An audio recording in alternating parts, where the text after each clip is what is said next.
And I'm just saying this because anytime you talk about ImmersionRC, the TBS fanboys come and say, so we got to acknowledge that. I'm Joshua Bardwell, and you're going to learn something today about the ImmersionRC LapRF Lap Timer. That is the device you're looking at right now, and we are using it today at the Knoxville Regional Multi-GP Qualifier. You got to have accurate timing when you're doing a big event like this, because it matters who goes to the finals and who doesn't. So, yeah, this is the device that's going to do all the hard work.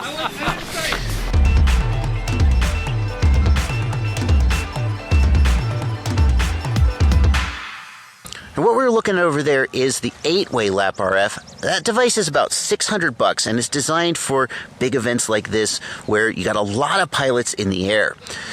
Most people aren't going to spend $600, and most people don't need to spend $600 on that. If you're just an individual who practices by yourself, there is a single pilot version that costs about $100, and it's great for doing like just practice laps around your yard. Or if you have multiple pilots, you can use multiple ones of those. The other big thing that the 8-way LapRF does that the single use doesn't is it connects to a piece of software called LiveTime, which is it runs on a PC. We'll take a look at that also, and it lets you do lap timing. It handles calling out pilot names, calling out lap times audibly over speakers. That's LiveTime, and it interfaces with the 8-way LapRF, but not the single-use puck. I should say, though, the single-use puck does have just an Android app it can interface with, and it can kind of duplicate some of that functionality. So, what is the technology that's at use here? Lap timing used to be done primarily with infrared sensors or emitters. You would install a little infrared LED on your quad, and you'd have sensors on the gate, and as the quad flew past, it would pick that up. Those were a little bit of a hassle. Number one, because it's a hassle to have to install that extra equipment on your quad, and number two, because especially on sunny days like this, that's when you want to be racing, isn't it? The light from the sun could get in the way of detecting that emitter. It was a little bit of a hassle. The way this technology works is it's based on RF, hence the name. You've got an analog video transmitter on your quad, and what happens is as the quad flies past the gate, the signal strength from your video transmitter peaks up and dips down as you fly by, and it uses that to detect your lap times. The advantage of this is that you don't have to install anything on your quad that isn't already there, the video transmitter, right? Fantastic.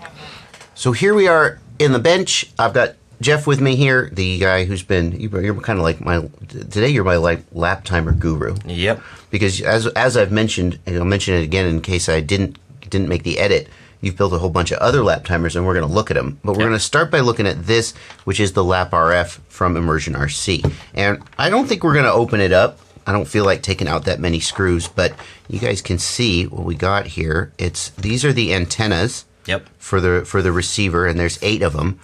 And the reason there's 8 of them is because if you have one antenna listening to the whole frequency band, then it's not as precise. If you have one antenna listening to just one channel, it's more precise, and it can register the laps. Yeah.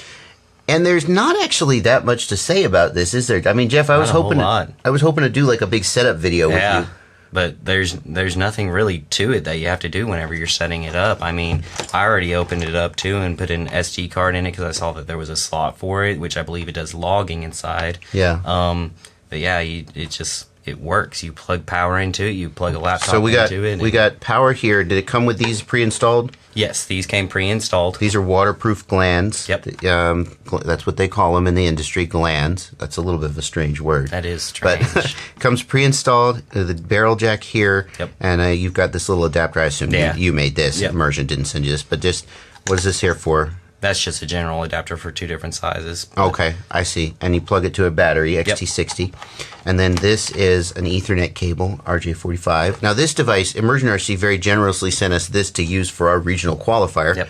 And this is like a $600 device. So this would be if you're running a fairly big multi-GP chapter and you could kind of get some dues from your pilots. This is a fantastic device for big events where you have a lot of pilots. They also make an individual device like a hockey puck.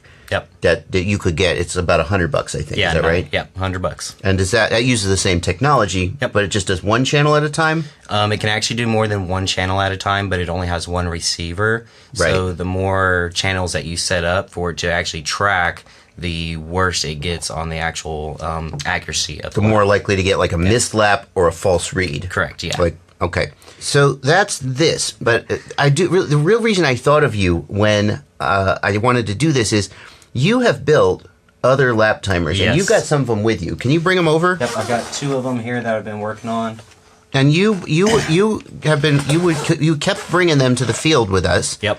And they kept. How do they work for you? I know the answer. Well, Delta 5 was Which the one's main this one? one. That one is one I've been working on as an individual. So this would be kind of like the LapRF Puck that you were talking about, the $100 one. So it works a lot like that through Bluetooth. It doesn't work through LiveTime though. Okay. But is this one? Which one? What's this one called? That one is called Pid Flight Lap, and I've actually got this one where you can. Oh, open okay, it up. perfect. Yep. I thought people might like to see the inside. Yep. So now you 3D printed this. This is Pid Flight Lap. Yep. You 3D printed this. Does it come out? Does it lift out? Yeah. Oh, it does. Here's the circuit board, and that is, I'm guessing, an Arduino. Yep. Something or other. Yep. And this, did you print this as well, or did you buy this? I designed it up in an Eagle and then had Seed Studio. Develop them or so Eagle is a PCB design software, Correct. and then you basically ship the files off to the internet, and they print it for you. Is this something you can buy, or do you have to order this yourself? It's open source, so I've got it out there on the internet. Anybody can download the files and get them themselves. So. And here's the actual little RF module that does the sensing. So this is the individual one. What price would this come in at? $30 to $35. But you have to build it yourself and go through all the hassle. Well, if you build it yourself, it's about $25. But I was thinking if people wanted to buy them, I could make them up and sell them for about $30 to $35, stuff like that, or just try and get more out there. How was the performance of this one compared to the performance of like this one, or presumably the ImmersionRC Puck? The individual one is going to be similar performance to this one, just for a single channel. It's actually very, very close. It's within a 100th of a millisecond usually, or 2 100ths. So you've been testing them in the same heats and comparing the results. Yep. So you found that this one is pretty close. Yes. Okay. Yep. The only problem with it though is, as previously stated, it does not work with LiveTime. It only works with your phone and the That's app. this one. Yep. And the app right now, it's real basic. Okay. It just gets your lap times, and you have to save screenshots of those lap times, and then you reset the timer, and then you can start the next race. So it's very basic. It sounds like for $35, and this is not actually for sale. This is something you're thinking about maybe selling. Yeah. I didn't intend for this to turn into a commercial for your business, but that's fine. I'm always interested in getting people, good stuff at good prices. Yep.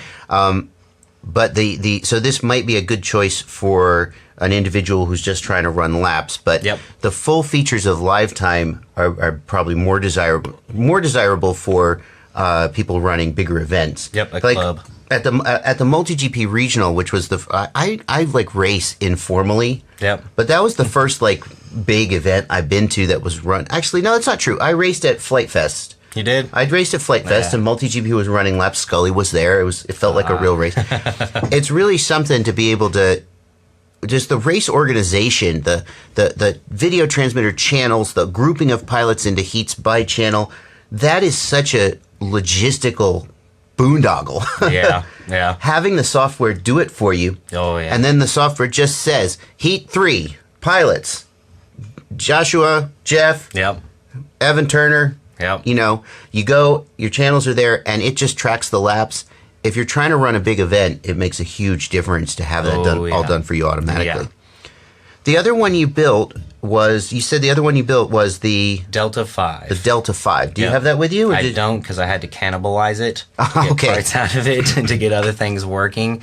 But it's supposed to work a lot like the ImmersionRC 8-way. But I could not get it to work consistently. The tuning on it was, I guess, it didn't work real well once you started using multiple channels. Like at home, I could get it to work great for just me. But as soon as I started adding in more pilots, the signal frequencies that each receiver were picking up were just a little bit too much variance in them. And sometimes it wouldn't even trigger laps for people, or it'd trigger extra laps way too early. Right. And I've heard of a few other people having issues like that. Yeah. All right. So now here we are in LiveTime, and you actually you logged in. You have a login that you do on the LiveTime website. Yep. So then show me how you would set up a new event. Okay. I guess would be the first thing you would do. First thing what LiveTime likes to do is they actually like to make it a step-by-step process that you go through. Okay. So the very first thing you would end up doing is you would create a track. So last weekend I had the regional qualifier track set up, and then you have your basic data here for doing, like, I guess just keeping track of all the laps, any kind of stuff like that. So here's go ahead, set up a new one for us. Let's walk through the steps of setting up let's just go through it. Let's set up for this weekend. Oh, great. Yep. Perfect. Yep. Quad camp, fun fly. Here, since this is the track, we'll just call this Bardwell's. Yeah, so it's by the track, right? Mm-hmm. And why is that? Why does LiveTime need to know the track? Because it doesn't care about the track layout, does it?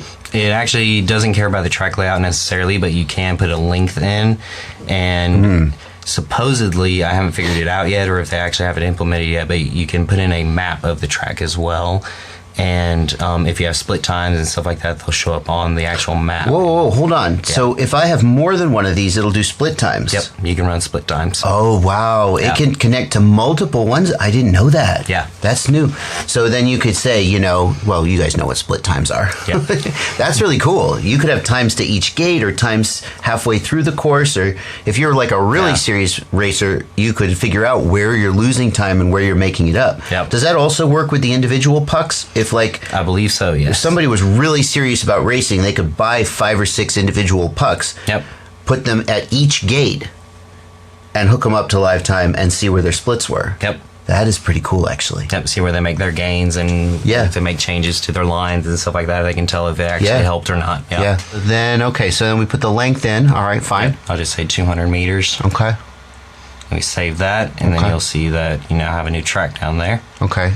Then you can get any kind of reports specifically for the track. So if you run multiple events at that track, you can get reports for all events. Okay, so if you were to run like a juniors event, a seniors, or by various other classes. Yep. Or if you were to run find results. If you were to run like a qualifier and then an actual like mains.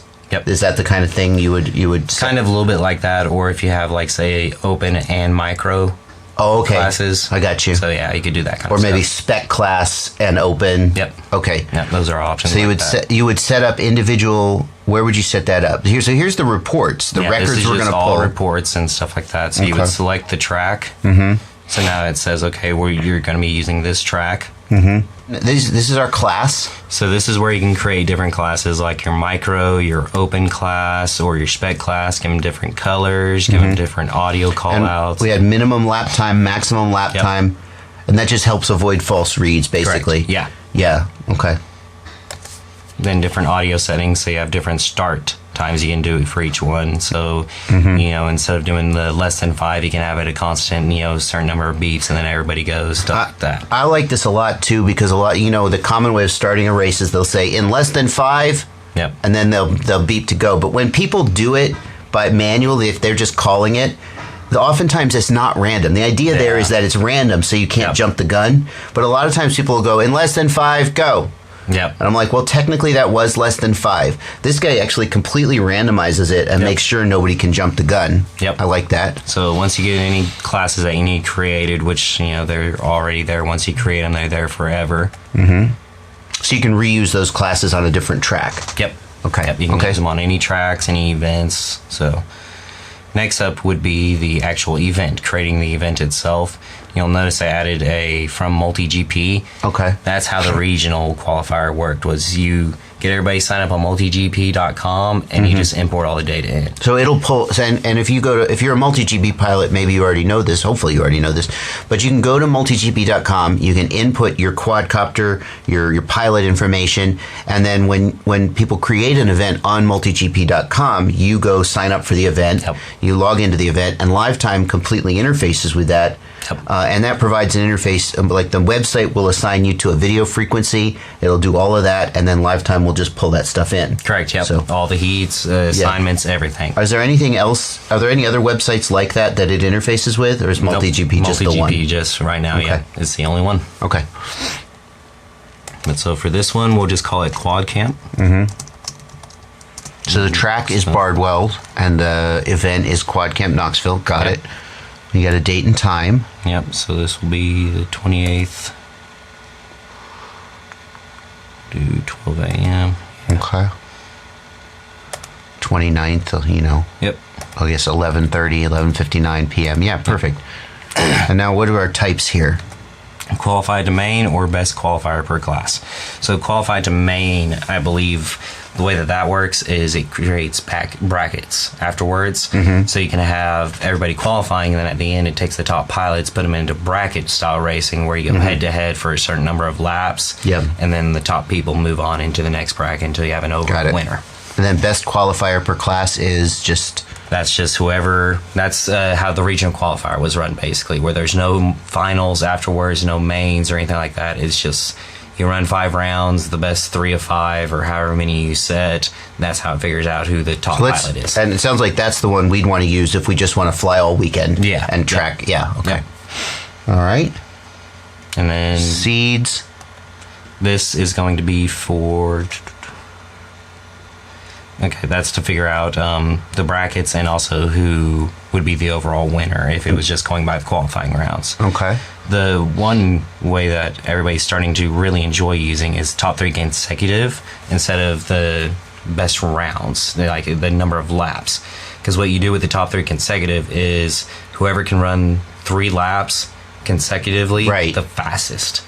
So that encourages both speed and consistency. Exactly. It avoids a situation where a pilot puts in one hot lap and then crashes out all his other laps. Exactly. Yeah, I like it. I usually just best individual result and event management, leave all that unchecked. Okay, great. And save. And then we've got pilots. Well, we've made the event. Oh, what do we got here? Created the event. Now you decide which classes you want in the event. So you just drag them over, or you can click, highlight it, and click add. Okay. So we'll just go ahead and put open and micro in here just for fun. Okay.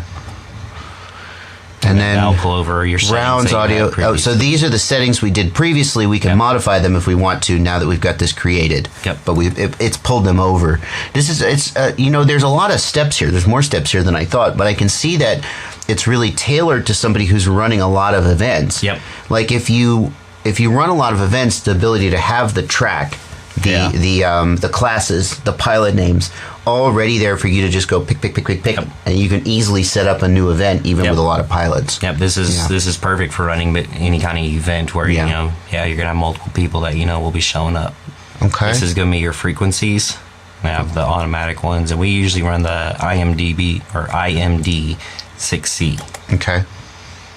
That's a topic for a whole nother video. There are different channel sets you could be using. Yep. And that you can either it'll assign the pilots. Yep. Or you can get the pilots assigned to frequencies on the multi-GP website if you're running a multi-GP event. Right. All right, so we added our channel set. Yep. Okay. And we usually like to have the 2 fast shark channels because not everybody still has goggles that will do race band. So. And I see you can put polarity in. You can even do left hand, right hand if you want additional separation. Yep. Or you can have them run either, which is probably how we usually do it. Yeah. Okay. And registrations, this is where you can actually import registrations or be able to view everybody that's registered for it. So right now we don't have anybody. Okay. Here's where you would just do the generic imports of any kind of data for the users or the registration, stuff like that. And then finally, timing results. This is after the race where you can get actual reports of who had the fastest laps, who had the fastest round, which round it was, who was the overall winner, stuff like that, any kind of reports that you would need. And what are these tabs here? Pilots, rounds, practice racing series. Let's just take a quick look at those. I guess pilots is all the pilots that have ever registered. Yep. You can see I'm in there twice. Interesting. Yeah, whenever you do the multi-GP import, it likes to create one specifically for your multi-GP one. I got you. So. I got you. And then rounds is just raced rounds. Oh, now you're registering me for the event, aren't you? Now you're registered for the event. Nice. I'll put you under both. Oh, well, yeah, okay. Rounds, and that, okay. Generic profile information, memberships. So then this is where you actually create the rounds. Yep. And now will it automatically create, now we're not going to be able to do this because we only have like one pilot registered at this point. Basically, when people show up for Quad Camp, we're going to add them to this system, and then it'll automatically create heats, pilot groupings, assign channels, and all that stuff. So here, I went ahead and just added myself real quick to it. So you say create a round, and you can either choose a practice round or a qualifying round. So we'll just go ahead and set it up as a practice round. select pilot seating in random order. You can also do it by pilot ability. What does that do? Pilot ability, you can actually go in and set a number. I think it's between 1 and 10 or 1 and 11. On 1 would be absolute beginner level, and 11 would be pro level. How does it know? You have to manually do it. Oh, so you assign it. Anyway. Back to this. Yep. So we'll just do random order.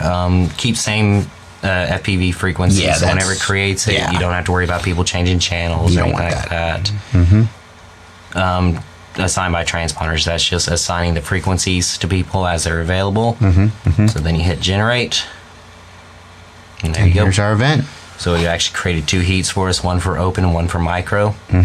Let's say if it was limited to 6 people and we had 12 people on here, it would create 2 heats for each class and fill them up, and that would be your round. So what we just generated was a complete round of practice. Right. Yep. Is there anything else we've missed that we should see? We got practice, racing, and series. Practice. I wish there was a way that you could assign a frequency to somebody specifically, but right now once you turn on practice, it just watches for a frequency to pass by that you have set on the actual lap timer, and then it'll start to show up and show all their lap times directly for that frequency during practice. So as it's opposed like to open practice. As opposed to by pilot. Yeah. So it's not breaking out heats, it's not breaking out, it's just saying race 1, 10 seconds. Exactly. Just by frequency. Yep. So that's if you have open practice where you just want to have people, they just show up and they just start flying. I and got they want you. to hear the lap times. They had that going on at Flight Fest. There were practice periods where basically people there was a chair for each frequency. You would just line up behind the chair, be on the frequency, and when it was your turn, you'd go fly. And so it didn't say pilot name 10 seconds. It just said race 1, 10 seconds. Exactly. So that's open practice. Okay. Yep. So that's how that works. So you would just turn it on or off whenever you want that running. Okay. Then here's the actual overall racing. So like previously, whenever setting up the track, we would have gone in and set up to like 2 minutes or anything like that. But this is how you change which heat you're in and which round you're in. So like you can change it to micro, then there's that one. Then you just hit start race whenever you're ready, and it does the 1 to 5 second countdown thing, and you hear a tone, and you then get it just starts tracking. Test start audio. Yep. Excellent. Yep. Excellent. You able to do it? Are you muted? There you go. Yep. Yeah. So you'd hook that up to like a speaker, a PA system or something. Or even like a little Bluetooth speaker potentially. That's what we did actually at the regional qualifier. We had a big Bluetooth speaker, one of the giant ones, and it worked pretty well. Yeah. Okay. That's going to do it for this video where we looked at LiveTime and the ImmersionRC Lap Timer. I wanted to show you guys this. A lot of you guys probably know that this exists, but have never actually had a look at like how hard is it to set up? Well, it turns out not that hard. And what can LiveTime do behind the scenes? As you watch this video, some of you are going, I need this in my life right now. Like, LiveTime is almost as much a reason to buy the lap timer as the lap timer is the reason to get LiveTime, you know? I think and others of you are, like, watching this and going, geez, that's way too complicated. I just want something that, like, you know, Bluetooth to my phone and will do lap timing. But I think that the bottom line is that if you race and if you're serious about racing, lap timing is mandatory because otherwise you just don't know how fast you're going. And the minute you race with one of these, even if it's a single-use individual one, the ability to not have somebody like working a stopwatch but just to have the times read out while you're racing really changes the game. A whole lot. Thank you, Jeff. Thanks for doing this. And thank you to ImmersionRC definitely for sending us this and for developing it. And that's right, and for developing. You know, it's easy to take that for granted. And as much as I don't want to sound like I'm just kind of, you know, sucking whatever of the sponsor. Everybody says, oh well, there's just open source ones. It's really difficult to get this working right. It is. And it's not that it can't be done by the open source ones, but it's a lot of hassle, and sometimes you just want something that works, and it turns out that this appears to be it. This is not the only one out there, by the way. There's other major vendors, one most notably the TBS, one, and we have to acknowledge that exists. It just so happens that I was on the phone with ImmersionRC and said, hey, do you want to send that? And it just so happens, maybe someday we'll take a look at the TBS one. That'd be fun. It's used at major events. I'm sure it's wonderful. Yep. And I'm just saying this because anytime you talk about ImmersionRC, the TBS fanboys come and say, so we got to acknowledge that. But ImmersionRC is the one we're looking at right now. Yep. That's going to do it for this video. Thank you guys for watching. Happy flying.